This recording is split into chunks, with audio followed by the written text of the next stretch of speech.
30 წელი შესულდა საქართველოს უახლეს ისტორიაში ერთ-ერთი ყველაზე მნიშვნელოვანი დღიდან 1991 წლის 31 მარტს საქართველოს მთელ ტერიტორიაზე, მათ შორის დღესდღეობით ოკუპირებულ რეგიონებში გამართულ რეფერენდუმზე ქართულმა ხალხმა სახელმწიფოებრივი დამოუკიდებლობის აღდგენას ერთხმად დაუჭირა მხარი. სწორედ აღნიშნული თარიღი გახდა ჩვენი ერის მრავალწლიანი ოცნების ასრულების გზაზე პირველი ნაბიჯი.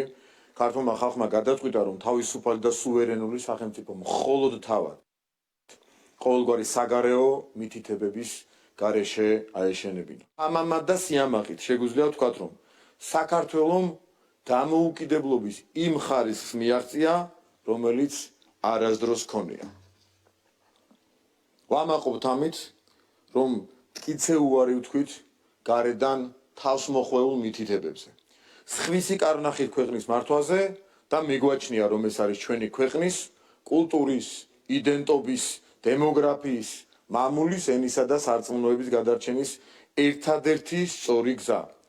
პირობას ვაძლევთ ამ ქვეყნის თითოეულ მოქალაქეს განურჩევლად მისი პოლიტიკური შეხედულებისა ვერანაირი ზეწოლა და გარედან წამოსული მითითებები თუ უსაფუძვლო კრიტიკა ან სადამსჯელო მექანიზმები ვერ აგვაღებინებს